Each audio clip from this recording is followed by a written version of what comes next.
इंतखाबी इस्लाहात के बगैर इलेक्शन में नहीं जाएंगे। इंतखाबी इस्लाहात में 3 माह लगें या 4, इंतखाबात इस्लाहात के बाद होंगे। हमने कब कहा इलेक्शन से डरते हैं। साबिक सदर आसिफ जरदारी की प्रेस कॉन्फ्रेंस। कहा नवाज शरीफ से गुज़श्ता रात बात हुई, उन्हें समझाया है इंतखाबी और नैब इस्लाहात हमारे गेम प्लान का हिस्सा हैं। ओवरसीज़ पाकिस्तानी गुमराह हैं, उन्हें ज़मीनी हक़ाइक़ का नहीं पता। आज तक कहता आया हूँ इलेक्शन कराएं, मेरी किसी ने नहीं सुनी। पहली बार फ़ौज गैर सियासी हुई तो क्या मुझे जनरल बाजवा को सैल्यूट नहीं करना चाहिए। आरिफ अलवी डेंटिस्ट हैं, उन्हें क्या पता सियासत क्या है। बोले हो सकता है मुरासला आया हो, लेकिन ये रियासत की तरफ से नहीं, हमने सिलेक्टेड को सियासी ताकतों के जरिए मिलकर हटाया। नए आर्मी चीफ की तैनाती से कबल इंतखाबात हो सकते हैं। हो सकता है नवंबर से पहले निगरान हुकूमत चली जाए और नई हुकूमत आ जाए। वज़ीर दिफा ख्वाजा आसिफ ने बरतानवी नशरियाती इदारे को इंटरव्यू में इंतखाबात का इशारा दे दिया। कहा फौजी सरबराह की तैनाती का तरीक़ाकार इंस्टीट्यूशनलाइज होना चाहिए, जैसा अदलिया में होता है। जनरल बाजवा ऐलान कर चुके, उन्हें मुद्दत मुलाजमत में तोसी नहीं चाहिए। आर्मी चीफ की तैनाती के मामले पर इमरान खान अपनी ज़ाती मर्जी करना चाहते थे। अगर लेफ्टिनेंट जनरल फैज़ हमीद का नाम सीनियरिटी लिस्ट में हुआ तो गौर किया जाएगा। नून लीग की क़यादत का आइन शिकन अनासिर से आइन और क़ानून के मुताबिक निमटने पर इत्तफ़ाक़। कायद मुस्लिम लीग नून नवाज शरीफ से वज़ीर आज़म शहबाज शरीफ की लंदन में मुलाकात। वज़ीर इत्तलात मरियम औरंगज़ेब का कहना है अहम मुशावरती इजलास में 3 अप्रैल से अब तक आइन शिकनी के इक़दामात का जायज़ा लिया गया। हतमी फैसलों के लिए आज फिर इजलास होगा। मुल्क और आवाम को बहरान से निकालने के लिए हिकमत अमली की मंजूरी दी जाएगी। मुल्क को माशी और आइनी बहरानों से निकालने के लिए हतमी फैसलों का ऐलान होगा। तमाम फैसले इत्तेहादी जमातों की हिमायत से किए जाएंगे। इजलास में मौजूदा हुकूमत को विरसे में मिलने वाले संगीन माशी, आइनी और इंतजामी बहरानों पर तफसीली ब्रीफिंग दी गई। उधर लंदन में हुसैन नवाज के दफ्तर के बाहर तहरीक इंसाफ के कारकुनों का एहतजाज। PTI और नून लीगी कारकुन आमने सामने आ गए, एक दूसरे के खिलाफ शदीद नारेबाजी।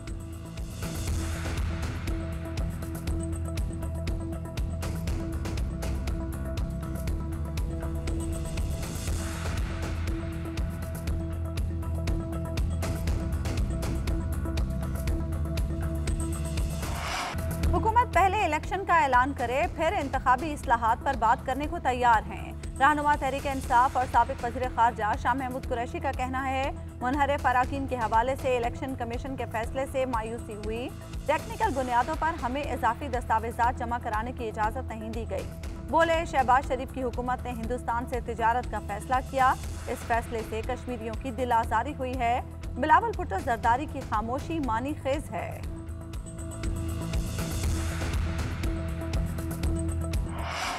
4 साल हुक्मरानी करने वाला 4 सेकंड भी अपनी कारकर्दगी पर बात नहीं कर सकता। इमरान खान कभी फौज, कभी अदलिया तो कभी मीडिया को गालियां देता है। नीचे से कुर्सी क्या हिली, ऊपर से दिमाग हिल गया। साजिश एक बहाना है, मकसद कारकर्दगी छुपाना है। मरियम नवाज का सवाबी के इलाके छोटा लाहौर में जलसे से खिताब। कहा इमरान खान की नाअहली से पाकिस्तान वेंटिलेटर पर है, इसने पाकिस्तान को खोखला कर दिया, मईशत तबाह हो गई। इमरान खान जितना गंद फैला कर गया उसे दुरुस्त करने में 1-2 साल लगेंगे। तुम्हारे खिलाफ कोई साजिश नहीं हुई, तुम्हारे अपने अरकान ने तुम्हें निकाला।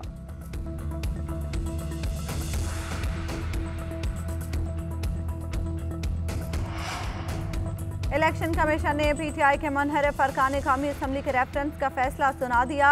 इलेक्शन कमीशन ने स्पीकर के रेफरेंस को मुस्तरद कर दिया। फैसले में कहा गया मुनहरिफ अरकान पर आर्टिकल 63A का इत्तलाक नहीं होता। मुनहरिफ अरकान के हवाले से ठोस शवाहिद नहीं दिए जा सके। आर्टिकल 63A के तहत रेफरेंस साबित नहीं किया जा सका। फैसला चीफ इलेक्शन कमिश्नर ने पढ़कर सुनाया। PTI के 20 मुनहरिफ अरकान की नाअहली का रेफरेंस भिजवाया गया था।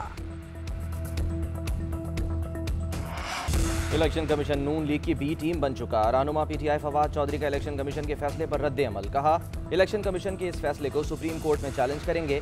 जो पार्टी से लोटे हुए इलेक्शन कमीशन कहता है वो आपका ही हिस्सा है। इलेक्शन कमीशन का फैसला अहमकाना है। सियासी बहरान की वजह इलेक्शन कमीशन है। इलेक्शन कमीशन मुसलसल तहरीक इंसाफ को और इसकी क़यादत को निशाना बना रहा है। लाकानूनियत के खिलाफ तहरीक इंसाफ मैदान में आएगी। ये जंग अवाम के साथ जीत कर दिखाएंगे। तहरीक इंसाफ का चीफ इलेक्शन कमिश्नर के खिलाफ रेफरेंस लाने का फैसला, फैसल वावडा रेफरेंस दायर करेंगे।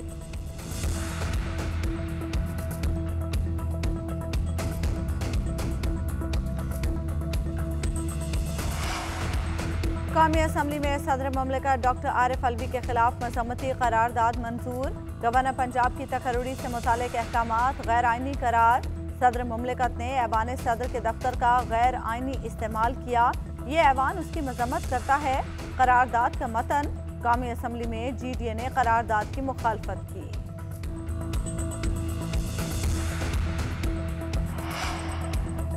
मैं अब भी गवर्नर हूँ, उस्मान बुज़दार नहीं जो उठाकर फेंक दो। पंजाब पुलिस और नून लीग के गुंडों ने मुखालफिन पर तशद्दुद किया। 48 घंटों में आईनी और सियासी बहरान में इजाफा हुआ। उमर सरफराज चीमा की प्रेस कॉन्फ्रेंस, कहा अनोखे लाडले जाकर इलेक्शन लड़े, इनके वालिद वजीर आजम हैं। सदर मुमलिकत ने आईने पाकिस्तान के तहत रिपोर्ट भेजी थी, जिसने भी प्लानिंग की उसने इमरान खान की सियासत को जिंदा कर दिया। उस्मान बुज़दार का इस्तीफ़ा साबिक गवर्नर ने गैर आईनी तौर पर कबूल किया। चौधरी सरवर को क्या मजबूरी थी जो उन्होंने बयान दिया कि मैं मुस्लिम लीग नून में जा रहा हूँ। मेरे दफ्तर को पंजाब पुलिस ने यरगमाल बना रखा है।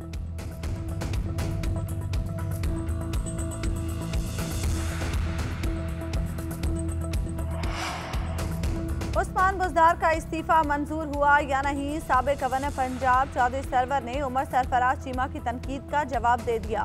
चौधरी सरवर कहते हैं उस्मान बुज़दार का इस्तीफा आइन के मुताबिक तस्दीक करके मंजूर किया। इमरान खान ने बतौर वज़ीर आज़म इस्तीफा मंजूर करने के लिए कॉल की थी। परवेज इलाही और मियां महमूदुर रशीद समेत 6 वज़रा भी मौजूद थे।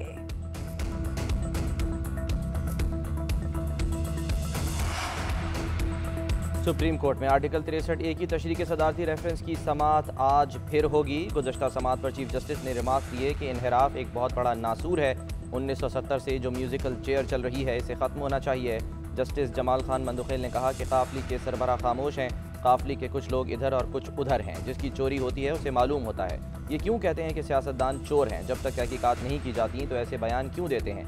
जस्टिस मुनीब अख्तर ने रिमार्क दिए कि रजा रब्बानी ने फौजी अदालतों पर एतराज़ किया, इसके बावजूद इनके हक़ में वोट दिया। इनहराफ करने वालों के लिए अवाम सख्त लफ्ज़ इस्तेमाल करते हैं, वो लफ्ज़ मैं इस्तेमाल नहीं करूँगा। इनहराफ से बेहतर है ज़मीर की आवाज़ पर इस्तीफ़ा दिया जाए।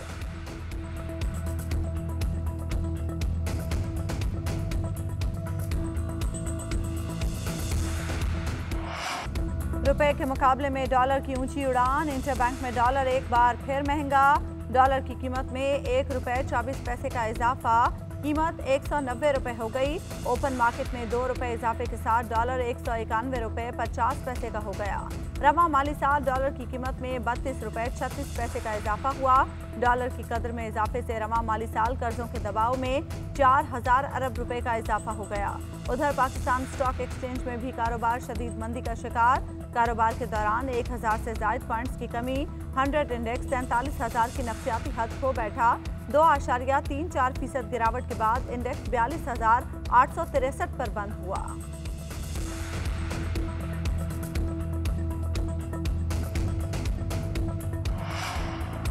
IMF से झूठ बोलने वाले कौम से सच कैसे बोल सकते हैं? Absolutely not. शौकत तरीन सच बोलें, कौम को बताएं वो पेट्रोल पर सब्सिडी देने के खिलाफ थे।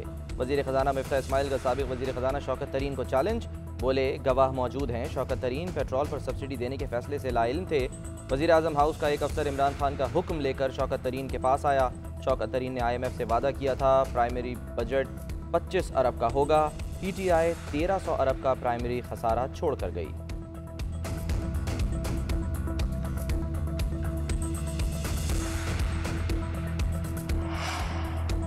भारत के साथ तिजारत के मामले पर वजारत तिजारत ने वजाहत जारी कर दी। एलामिया के मुताबिक भारत के साथ तिजारती पॉलिसी में कोई तब्दीली नहीं की गई।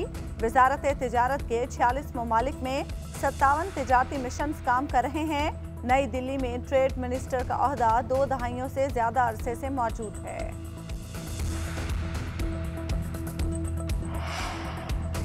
बिजली का शॉर्टफॉल संगीन, 5000 मेगावाट बिजली सिस्टम से निकल गई। बिजली की मजमूई तलब 25,500 मेगावाट और सप्लाई 20,500 मेगावाट है। मुल्क भर में 5 से 6 घंटे तक बिजली की लोड शेडिंग जारी। हाई लॉसेज वाले इलाकों में बंदिश का दौरानिया 12 घंटे तक जा पहुंचा। कोयटा इलेक्ट्रिक सप्लाई का शॉर्टफॉल 938 मेगावाट, आइस्को को 200 मेगावाट शॉर्टफॉल का सामना। लेस्को की तलब में 300 मेगावाट का इजाफा। दिन के वक्त बिजली की तलब 4700 मेगावाट से तजावुज कर गई।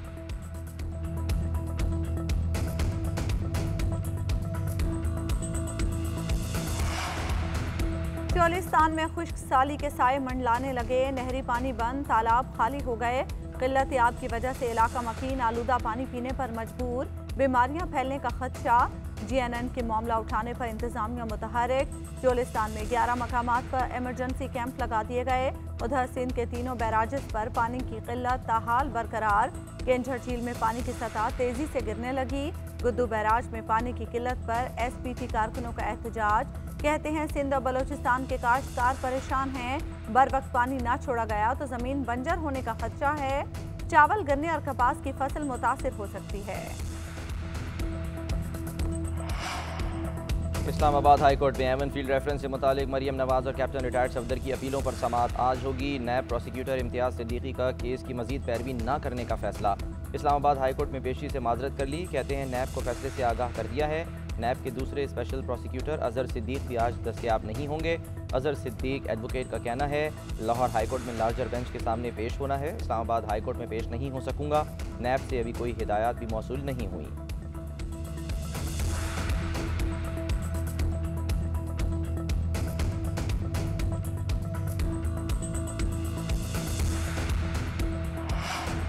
पाक वेस्ट इंडीज वनडे सीरीज के लिए स्क्वाड का ऐलान आइंदा हफ्ते किया जाएगा। फास्ट बॉलर शाहीन आफरीदी, मोहम्मद रिजवान, हसन अली और हारिस रऊफ को आराम देने की तजवीज़। सीनियर क्रिकेटर्स की गैर मौजूदगी में मोहम्मद हारिस, जमान खान और शाहनवाज धानी को मौका दिए जाने का इम्कान। उधर सेंट्रल कॉन्ट्रैक्ट और कौमी स्क्वाड के लिए मुशावरती अमल आज भी जारी रहेगा। गुज़श्ता इजलासों में सामने आने वाली तजावीज़ पर गौर किया जाएगा।